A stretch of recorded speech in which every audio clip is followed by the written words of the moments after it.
Hello बच्चों, स्वागत है आप सभी का एक बार फिर हमारे इस यूट्यूब चैनल रैंकर्स इंग्लिश पर। तो आज का जो हमारा रीडिंग टॉपिक है वो है the silent architect of dreams. तो चलिए रीड करना शुरू करते हैं।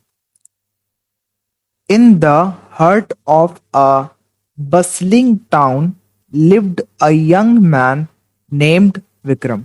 अब देखिए यहाँ पर जो वर्ड आया है इसे हम प्रोनाउंस करते हैं बसलिंग। यहाँ पर भले ही यहाँ पर टी हो, लेकिन ये टी जो होता है साइलेंट होता है। ये बसलिंग का मतलब होता है व्यस्त या चहल पहल वाला, है ना। चहल पहल वाला इलाका, उसी को हम बोलते हैं बसलिंग। अब इन द टाउन ऑफ यानी बीचों बीच, इन द हर्ट, है ना। यहाँ पर हर्ट का मतलब दिल नहीं है, यहाँ पर इसका मतलब है कि बीचों बीच में है। ऑफ अ बसलिंग टाउन, एक ऐसा टाउन, एक ऐसा शहर जो चहल पहल वाला है, जो व्यस्त शहर है, ठीक है। उसके बीचों बीच में लिव्ड अ यंग मैन, है ना। लिव्ड यानी रहता था एक नौजवान लड़का जिसका नाम था विक्रम, ठीक। Vikram was not born with a silver spoon. अब देखिए जो यहाँ पर आया है ये एक इडियम है, ठीक है, एक मुहावरा है जो कि होता है to be born with a silver spoon, जिसका मतलब होता है एक धनी परिवार में पैदा होना। लेकिन यहाँ पर दिया गया है कि Vikram was not born with a silver spoon, यानी जो विक्रम था वो एक धनी परिवार में पैदा नहीं हुआ था। He lived in a meager room filled with more books than furniture.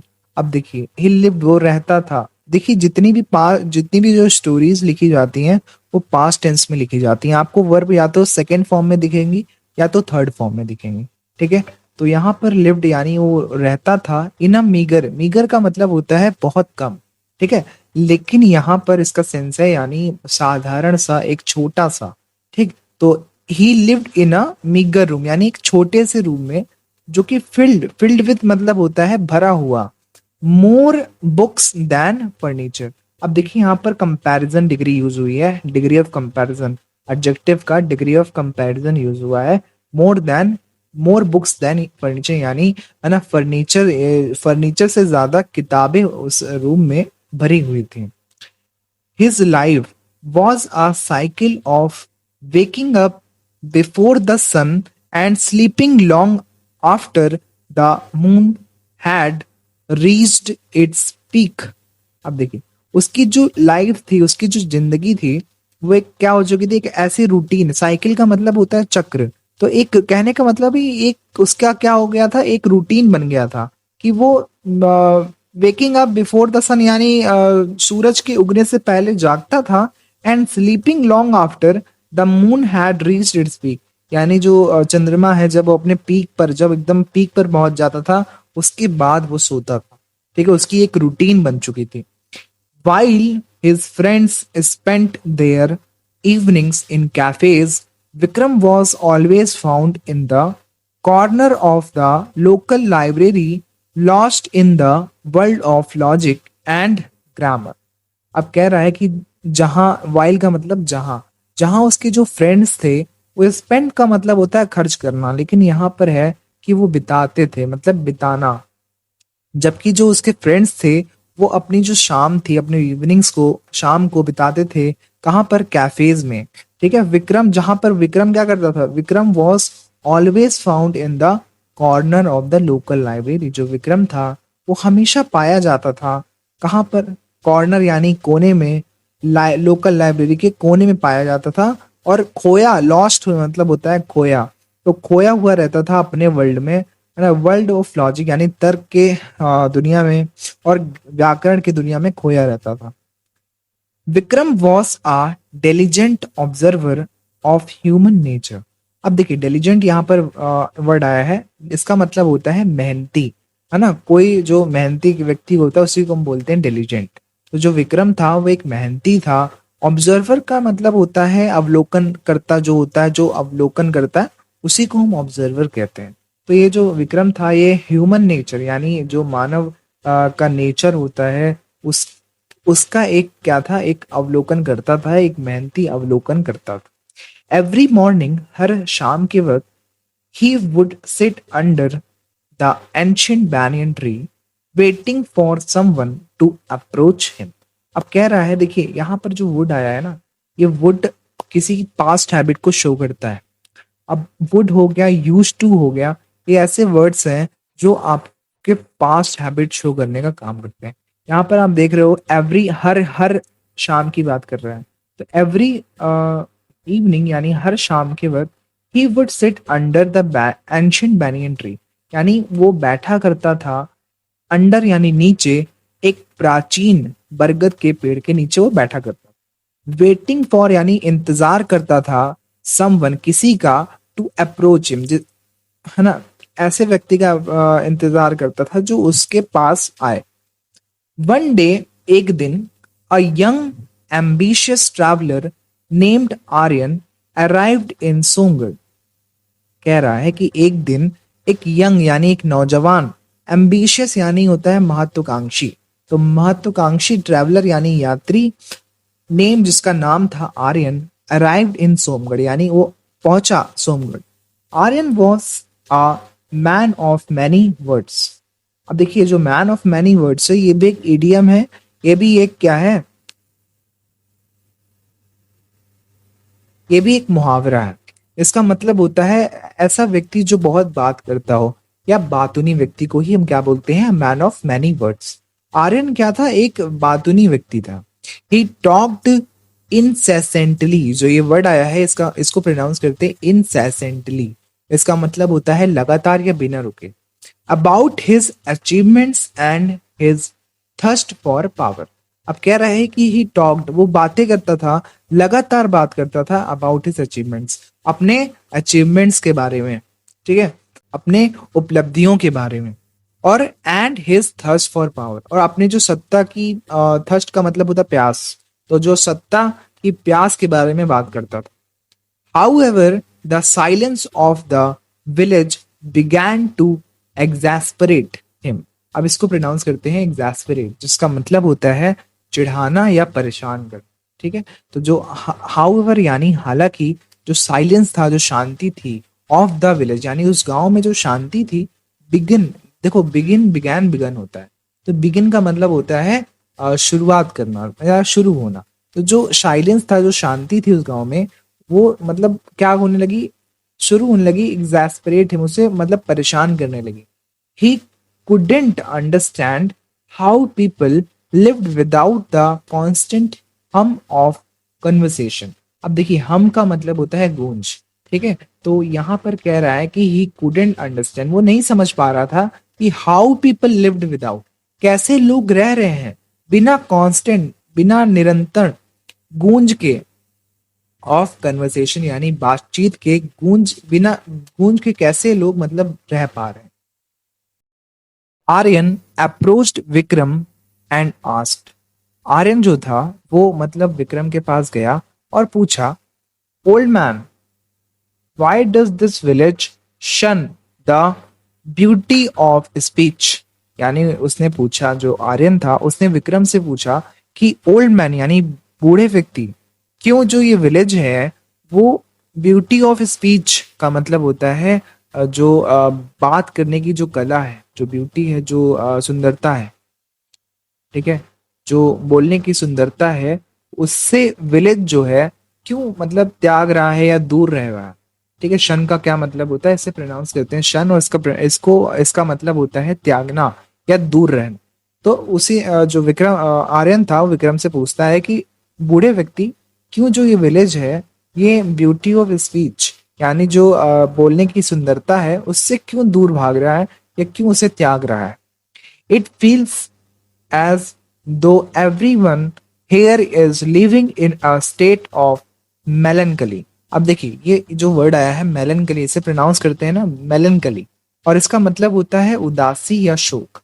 तो ऐसा लग रहा है, इट फील्स यानी ऐसा लग रहा है कि जो लोग हैं यहाँ के, हर एवरीवन हियर, यहाँ के जो भी लोग हैं वो रह रहे हैं, इज लिविंग यानी रह रहे हैं, इन द स्टेट ऑफ मेलनकली यानी उदासी के अवस्था में रह रहे हैं। सब यहाँ पे जितने भी लोग हैं वो उदास हैं, ऐसा उनको, ऐसा उसको लग रहा था आर्यन को।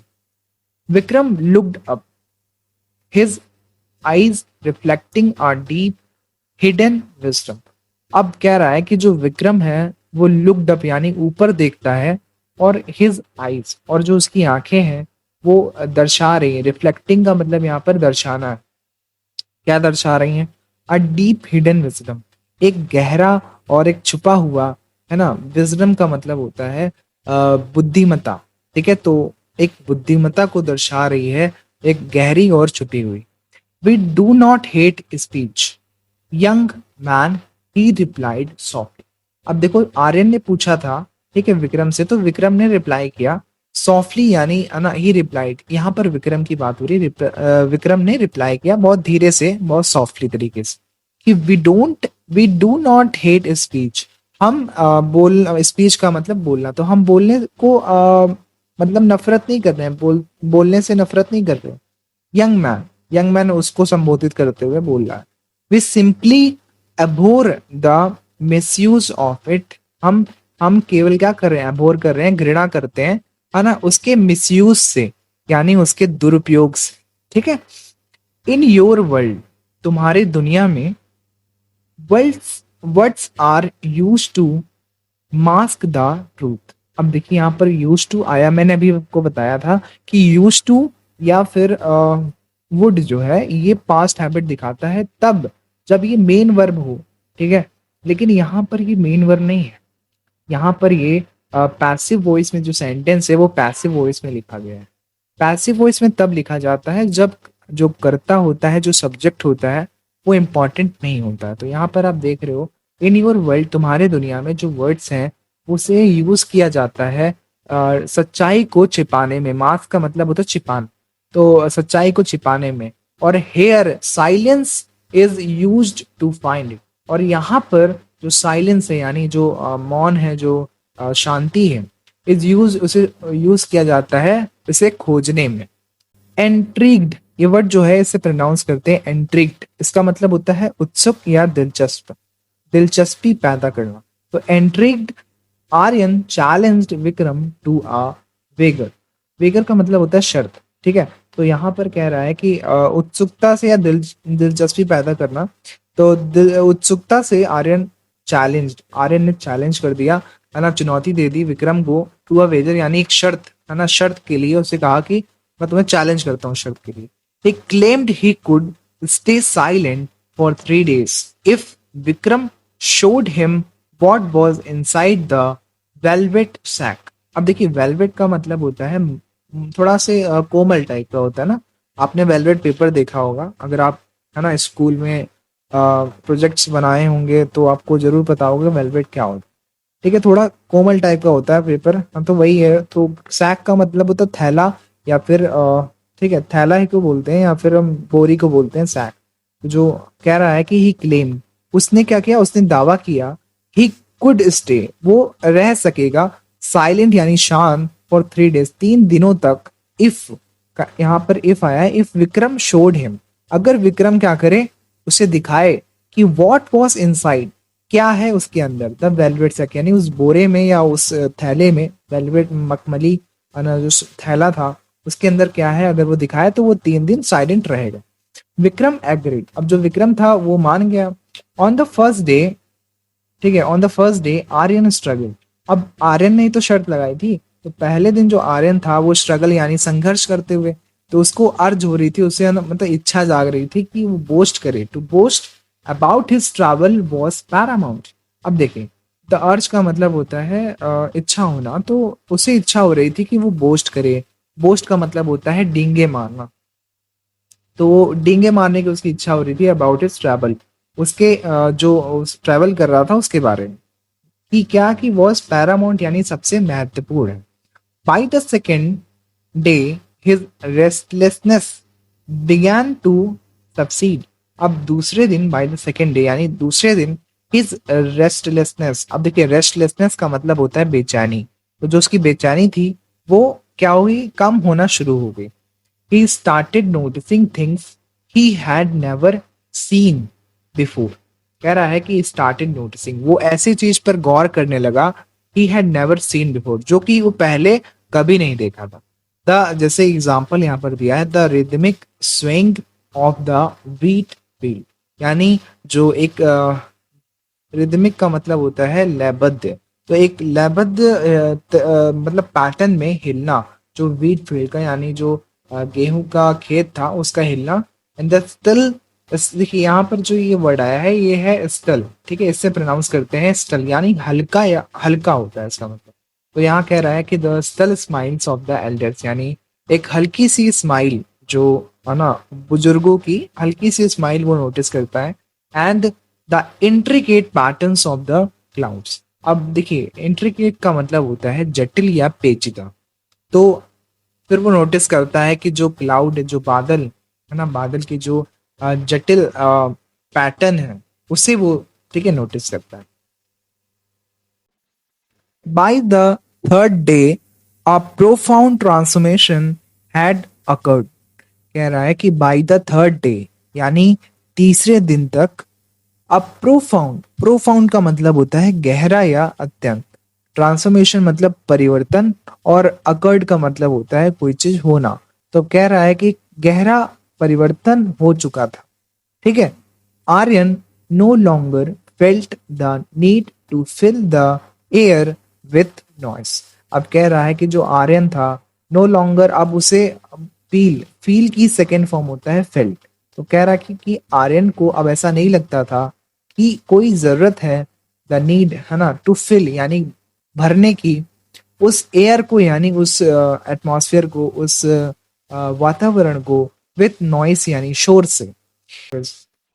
He realized that his constant talking was merely a facade to hide his own insecurities. अब देखिए जो वर्ड आया है इसको प्रोनाउंस करते हैं फसाड, ठीक है। इसका मतलब होता है मुखौटा। तो यहाँ पर लिखा हुआ मुखौटा या बनावटी रूप, ठीक। और यहाँ पर जो मेयरली वर्ड है ये एक एडवर्ब है यहाँ पर, ठीक है, जो वर्ब को क्वालिफाई करता है। एडवर्ब यहाँ इसका मतलब होता है केवल या सिर्फ, ठीक है, या ओनली इसे हम कहते हैं, ठीक। तो यहाँ पर कह रहा है कि ही रियलाइज्ड, उसे समझ में आया कि उसका लगातार बात करना था वो केवल एक क्या था, एक फसाड था, एक मुखौटा था, जिससे वो क्या कर रहा था, to hide his own insecurities, अपनी खुद की जो असुरक्षाएं थी उसे वो है ना छुपा रहा था एक मुखौटे, एक मुखौटे में, ठीक है। वेन द टाइम केम, जब समय आया, ही अप्रोच्ड विक्रम, जो आर्यन था वो अप्रोच किया विक्रम, मतलब विक्रम के पास गया। Not with a loud shout, shout का मतलब चिल्लाना होता है, तो नॉट विथ अ लाउड यानी एक चिल्लाहट के साथ नहीं गया, बट विथ अ रिस्पेक्टफुल बो। अब वो का मतलब होता है झुक कर एक प्रणाम करना, जैसे हम झुक के प्रणाम करते हैं वैसे। तो एक रिस्पेक्टफुल बो के साथ वहां पर उसके पास जाता है। विक्रम ओपन द सैक, अब जो आर्यन था वो अपने 3 दिन का चैलेंज कंप्लीट कर चुका था। अब विक्रम के पास गया और उससे बोला कि ओपन द सैक यानी उस जो थैला है उसे खोलो।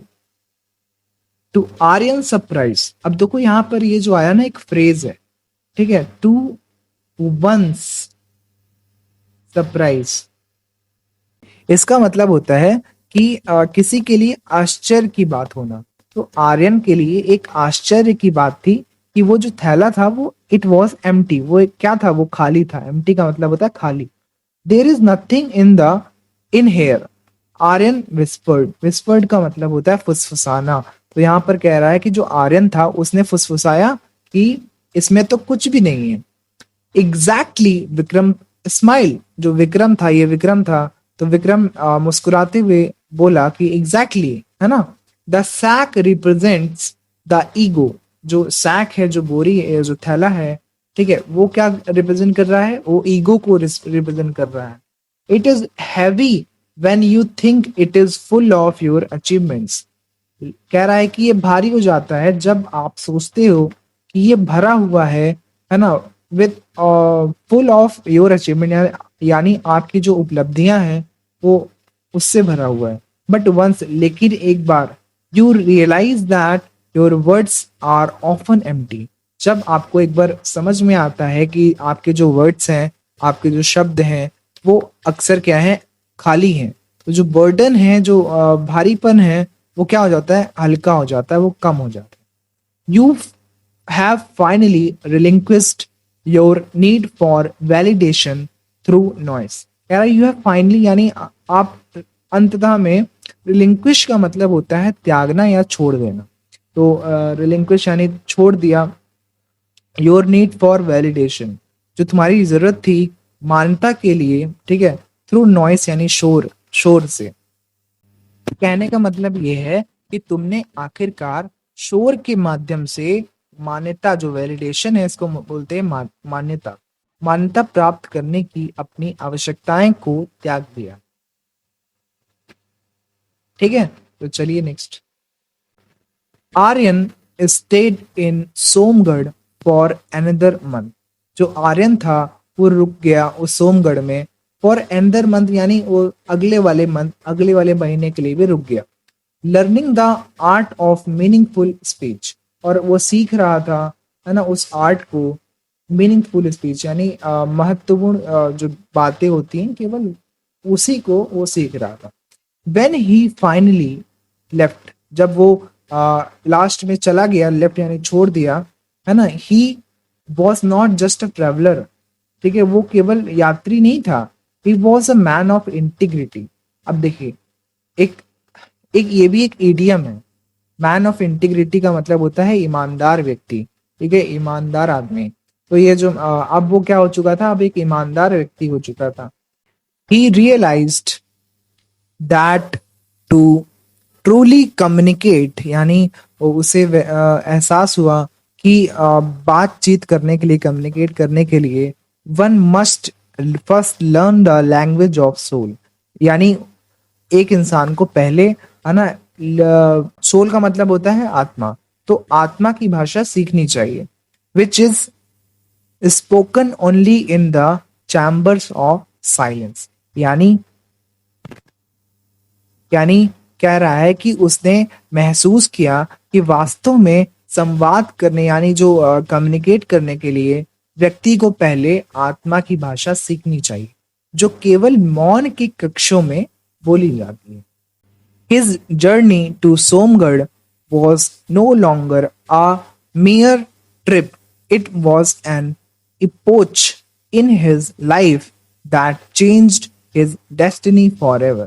कह रहा है उसकी जो जर्नी थी सोमगढ़ के लिए, ठीक है, was no longer a mere trip, वो केवल एक ट्रिप नहीं थी, वो उसके लिए इम्पॉर्टेंट, इसका मतलब होता है इम्पॉर्टेंट यानी महत्वपूर्ण समय या युग, तो उसके लिए एक क्या था, महत्वपूर्ण समय था उसकी जिंदगी का, जो उसके भाग्य को चेंज कर दिया, बदल दिया था। ठीक है, तो इसी से जो ये कहानी है ये खत्म होती है। और आपको अगर आपको प्रैक्टिस करना है तो इसका पीडीएफ मैं लिंक में डाल दूंगा नीचे डिस्क्रिप्शन में, आप वहां से डाउनलोड करके खुद से प्रैक्टिस कर सकते हैं। और यहाँ पर आपको कुछ 10 वर्ड मीनिंग्स दिए हुए हैं, और बाकी इसमें भी, है ना, दिए हुए मीनिंग आप यहाँ से देख लीजिएगा। चलिए हम फिर मिलते हैं नेक्स्ट वीडियो में।